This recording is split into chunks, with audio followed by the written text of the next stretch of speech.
Okay, well, we've traveled from Wittenberg to Bethany, Bethany being the city where the first university of our heritage was created, Bethany College. Alexander Campbell was the first president, and college continues to this day. In fact, got a chance to go up and visit that years ago, and beautiful campus up in West Virginia, in Bethany, West Virginia. Then from Bethany, we went to Gunter, which was also a city of a college, Gunter College, which eventually became Littlefield College, not too far from here. And showing, I think, that all through our heritage has been an interest in education.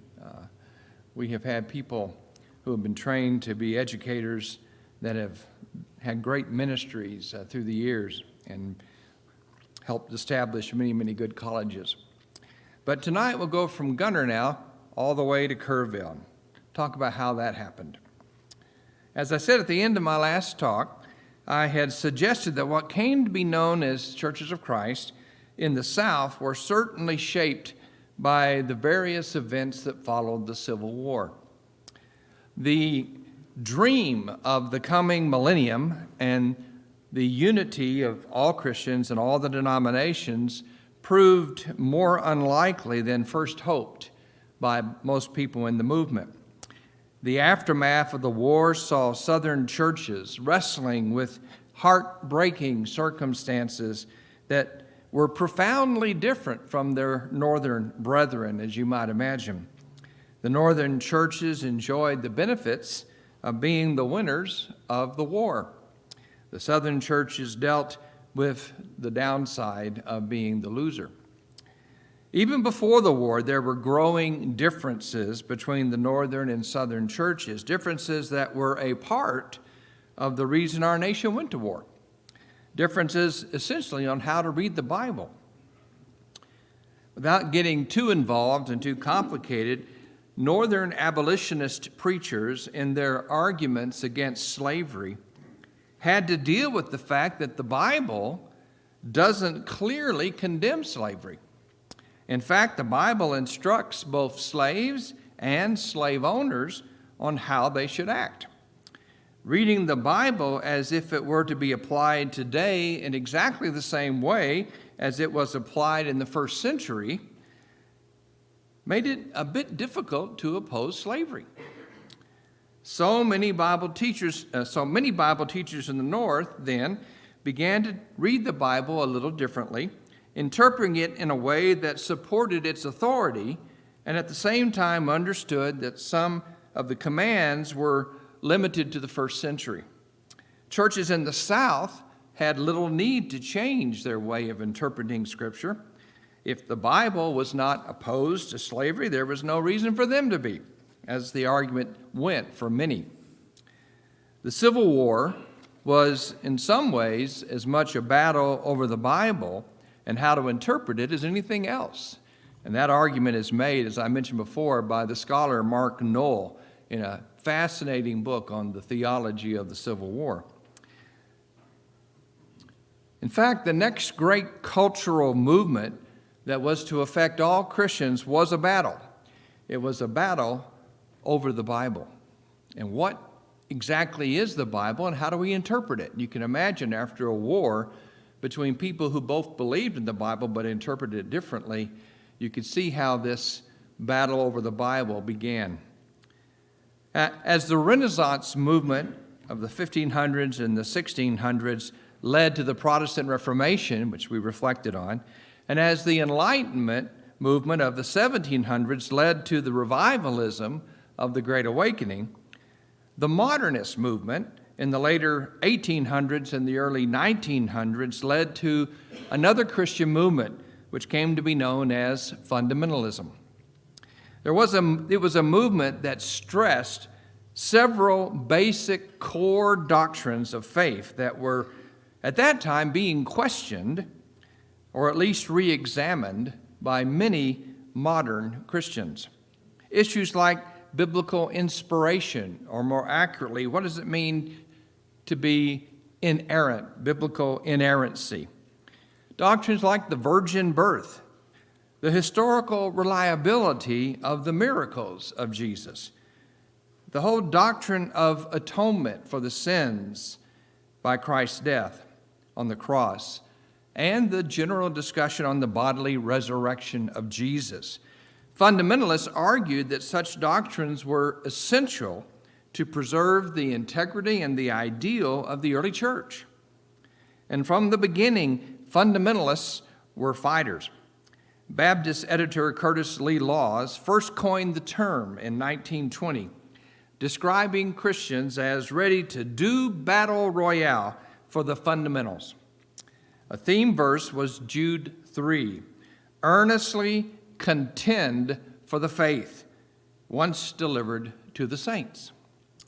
With the development of radio and later television and the greater mobility in transportation, traveling evangelists proliferated in fundamentalist churches. These evangelists were generally highly emotional, their preaching sometimes very contentious. Some of the better known names were J. Frank Norris, Dwight L. Moody, R.A. Torrey, and the colorful Billy Sunday. With their caustic, militant style, soon highly combative debates became popular in the church. Norris was referred to as a pistol-packing preacher, and he actually shot and killed a man who angrily threatened him in response to one of his sermons. People liked his fiery preaching, and after the killing and the trial that followed, Norris's Baptist Church in Fort Worth gained thousands of new attenders. I'm not sure what that means, except I guess they appreciated his passion. I don't know. I remember talking to Elmore Johnson and G.B. Shelburne one time and telling me the story that G.B. held a meeting somewhere in central Texas, and after the meeting, a person came up very angry. And his mother was Methodist. She grew up in the Methodist church. She had died, and she said, "Are you telling me my mother's in hell?" And G.B. said, "Well, I'm not one to make that kind of a judgment. I'm just trying to teach you what I think the scriptures teach. But that's a judgment, for God, not me." So the man walked off. Another fellow came up to G.B. and said, "You handled that well. What you didn't know is that man had a gun." So those kind of stories are not that uncommon, the stories of Enoch Clark in Louisiana. I remember being told that he often had to fight people, literally fist fight people in the afternoon, and then they would come to church at night. It was a different world in the early 1900s, and the preachers were just a little different. Let's see, where was I? Churches of Christ. The historian for Churches of Christ, Richard Hughes, describes Churches of Christ in the early 20th century, especially in Texas, as embracing the fighting style. He attributes the rough and tumble theology of Texas preachers partly to the generally wild and even violent lifestyle of the Texas frontier. The preeminent paper for Churches of Christ in Texas was the Firm Foundation. Began in 1884, and it was edited by Austin McGarry. McGarry was a quintessential fighting preacher. Growing up uninterested in religion and a hard-bitten and much-feared lawman, when he became religious, Hughes notes that he brought to his religion the same tough fighting style he employed as a lawman. Quote, "firing mighty salvos of shot and shell into the ranks of the enemy." Not surprisingly, Churches of Christ not only fought the denominations, they fought each other. Included in the not-so-friendly fire were brethren who disagreed on various issues, including the Sunday school. After McGarry resigned as editor of Firm Foundation, among the new editors or co-editors were included two men who opposed the Sunday school, Dr. G.A. Trott and N.L. Clark. Their position was a minority position at the time, but not an unusual one. Many church leaders, including Alexander Campbell himself, generally opposed the Sunday school because it was first not clearly authorized by the Scripture and second, because of concerns that it might undermine the home as the center of spiritual formation. However, by the late 1800s, the Sunday school was widely practiced. Clark was an eloquent spokesman for the anti-Sunday school position. In 1906, he participated in a written debate in the Firm Foundation with R.L. Whiteside.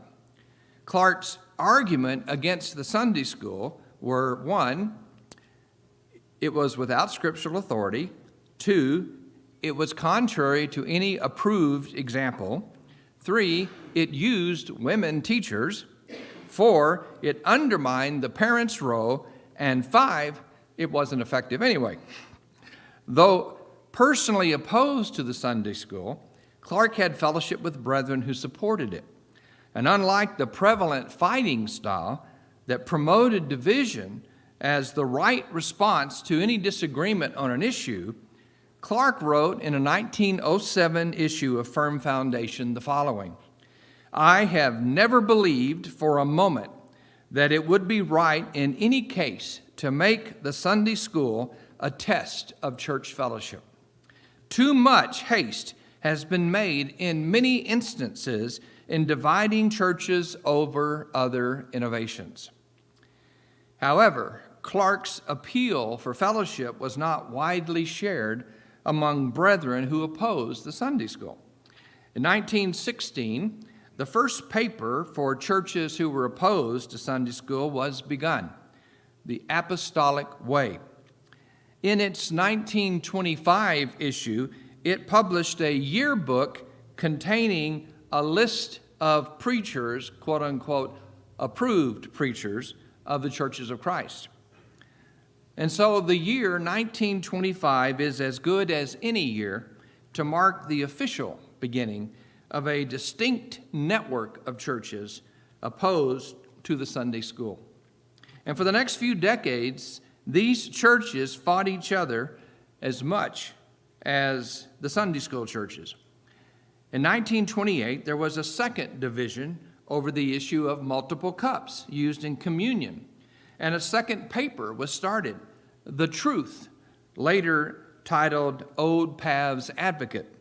And then in 1936, there was another division over the Acts 2:42 order of worship issue.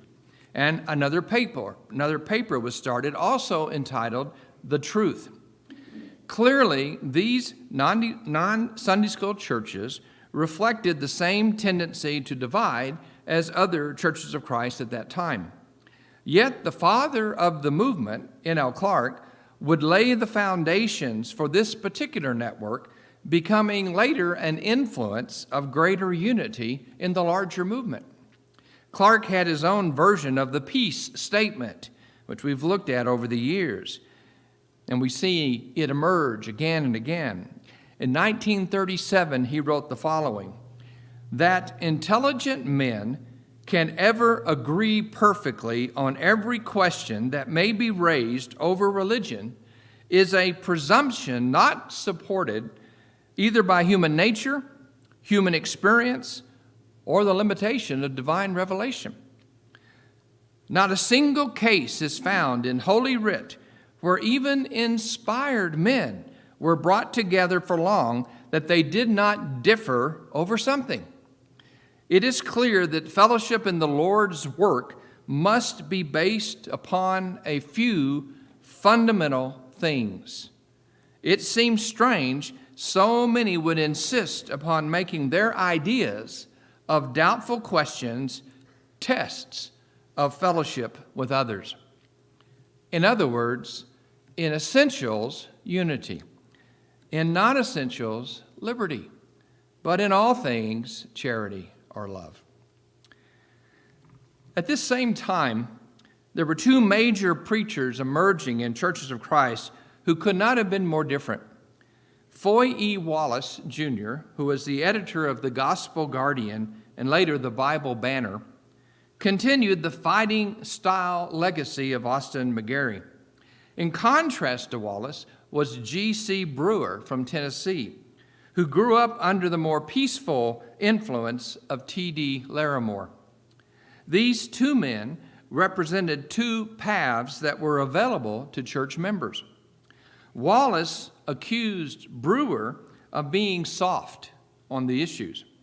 Brewer considered Wallace to be divisive, and he warned, quote, "If our manner of contending for the truth keeps people from believing the truth, then we ourselves are enemies to the truth." Brewer called the church back to the spirit of its early leaders, who were much more interested in unity. While Wallace and Brewer were the headliners of Churches of Christ during this time, a very similar struggle was occurring in the non-Sunday school churches. G.B. Shelburne began publishing the Gospel Tidings in 1936. A decade later, he started a school for preachers and church leaders called the Kerrville Bible Training Work. G.B. was a student of N.O. Clark, and along with his co-instructors at Kerrville, J.T. Corder and Tommy Williams, he was more inclined to promote peace and harmony among brethren than conflict and division. But as much as Shelburne desired to avoid controversy, it was not to be. Leland Knight was the non-Sunday school church version of Foy Wallace. He and his brother, Paul, were popular preachers and editors for yet another non-Sunday school paper, the Church Messenger, located in Boonville, Arkansas. In Wallace-like style, the Knights charged Shelburne with being soft on the issues because G.B. was unwilling to make agreement on issues a basis for fellowship with brethren. Now, there was no doubt where G.B. stood on the Sunday school question, but he made it clear that agreement on this issue was not the basis for fellowship with brethren. In a landmark article published in the April 1947 issue of Gospel Tidings, G.B. made his position clear. Quote, "To sum it up, I am a conscientious objector to the Sunday school. I cannot foster it or encourage it in any way. Neither can I approve the course of those who have lined up behind its practice. But I am not making it a hobby, nor will I do so in order to please the brethren and maintain a standing. I refuse to be a party to any sect, any Sunday school or otherwise. I plead not for carelessness about obedience to the commands of the Lord, nor a stifling of anyone's conscience, but I plead for mutual respect, reason, and tolerance among brethren in the Lord, while we prayerfully study our differences together and endeavor to restore that unity for which Christ prayed. Here I stand," quoting Martin Luther's famous statement.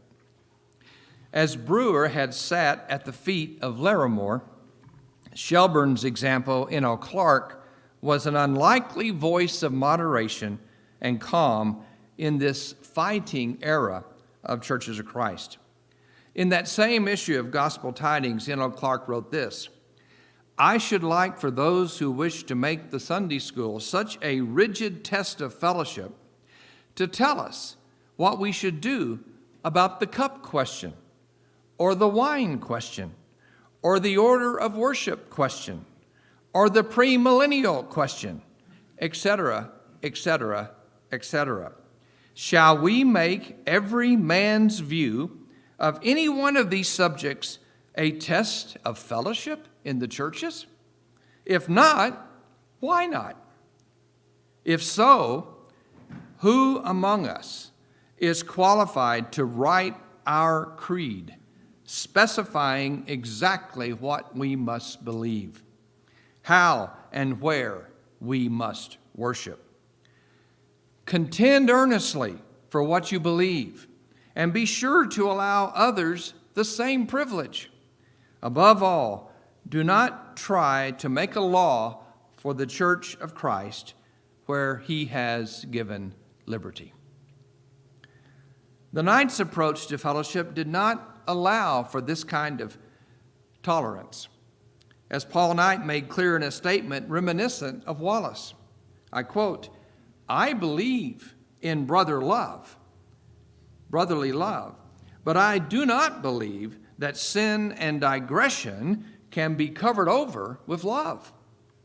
There seems to be a strong tendency among many to discard the law of God and be guided by their own think-sos and leave off the fighting and love everything to death."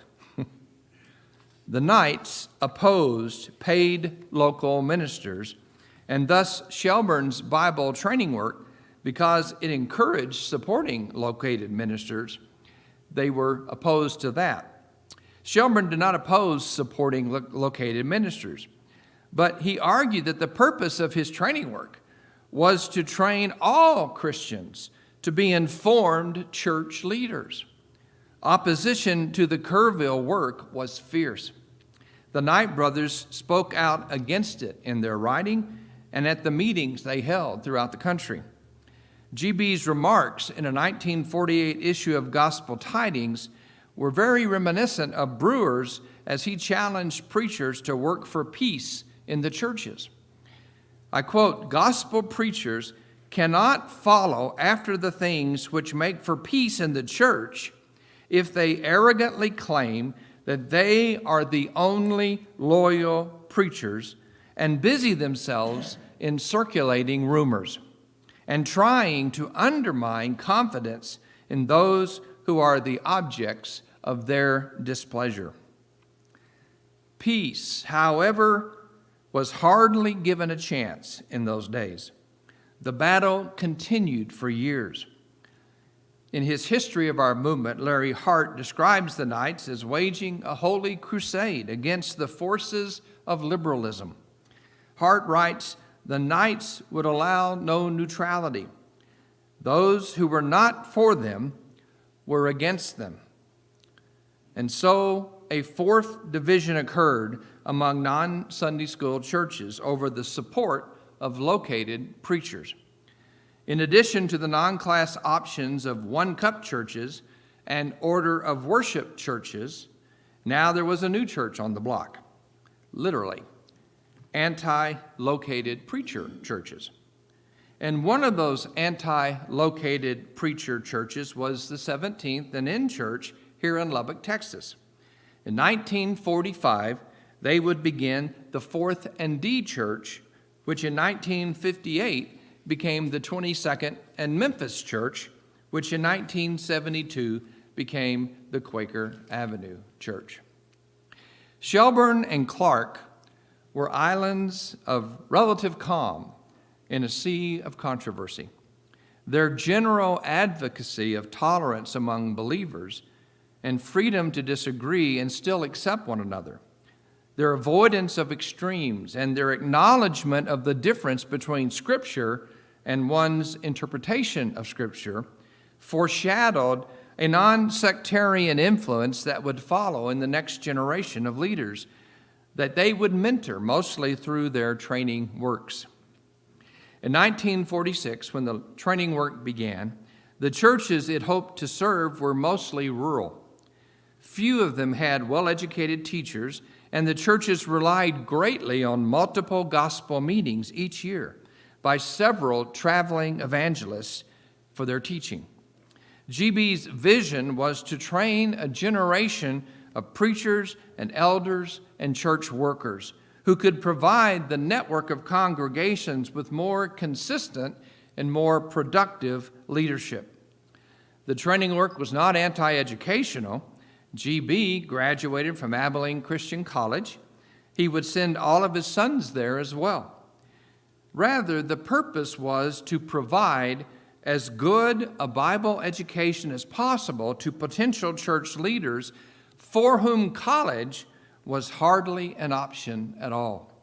For that reason, there was never any charge to attend the training work. While Shelburne and J.T. Corder and Tommy Williams all advocated more fellowship with their Sunday school brethren, the identity of the churches they served was still centered in a principled opposition to the Sunday school. A primary purpose for the training work was to provide preachers and teachers who could serve these churches. Graduates from the training work had no interest in working with churches that had Sunday school, but rather they would start anew non-Sunday school congregations throughout the country. In a 1962 issue of Gospel Tidings, there was an article entitled "Some Other Current Evangelistic Opportunities," and they reported on various mission efforts underway in 18 different states other than Texas, detailing how many of our churches existed. And many of the reports came from former training work students from Kerrville and then later Amarillo, where the work moved to in 1952. The productivity of these training work graduates was impressive. Over the next decades, this little network of non-Sunday school churches experienced remarkable growth. In addition to the new congregations established, this next generation of leaders established a number of new ministries and missions. In 1960, two families, B. and Ruth Shelburne and Roland and Wanda Hayes, began a mission work in Malawi, Africa, at Namicongo, under the direction of the elders of the 9th Street Church in Ballinger, Texas. Hundreds of churches have been established there over the years, and the work continues to this day.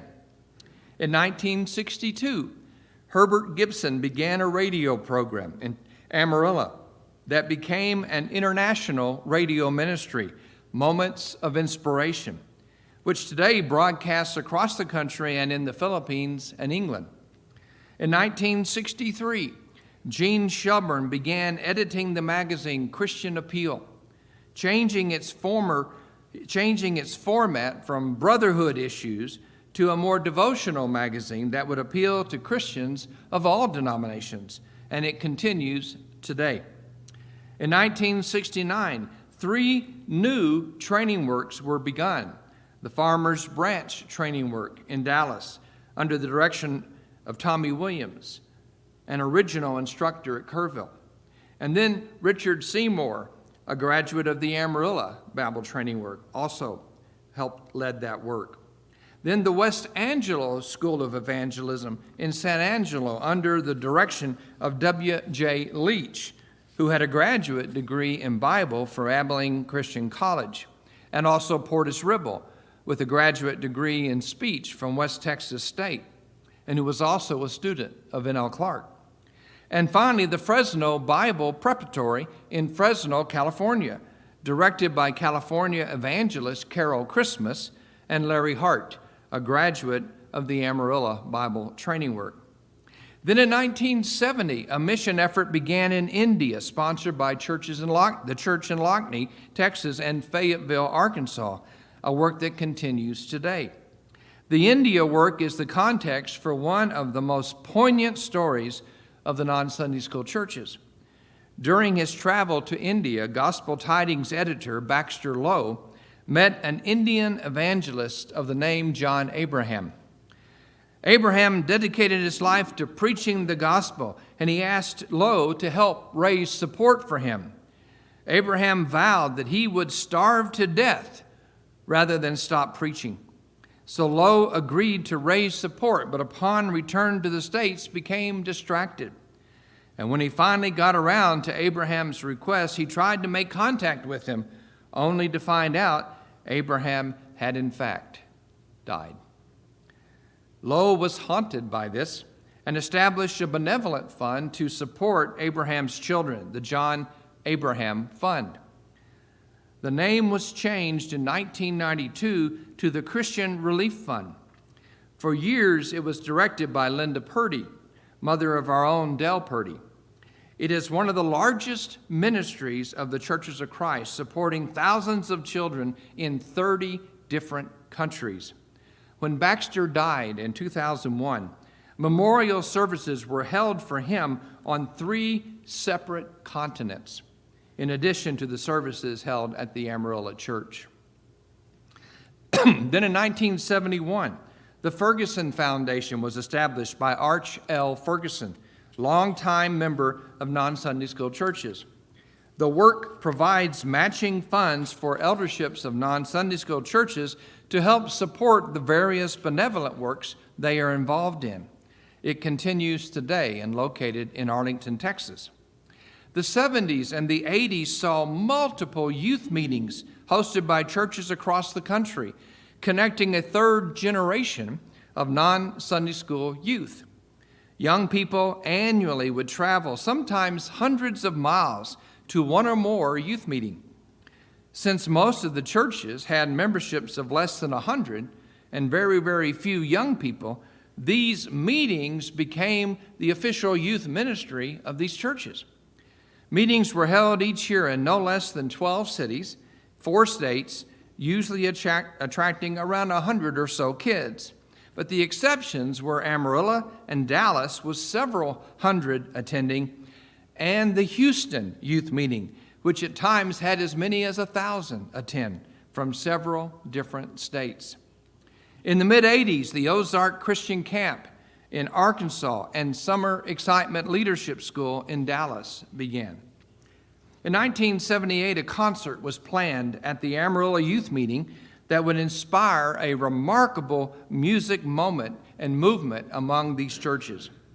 The concert featured the Psalms 4 Quartet, which had begun in the early 70s in connection with the Amarillo Bible training work, Sweet Spirit and Reason to Sing, small choruses that were associated also with training works in Houston and in Farmers Branch, and a singing family from Arkansas, the Gage Cousins.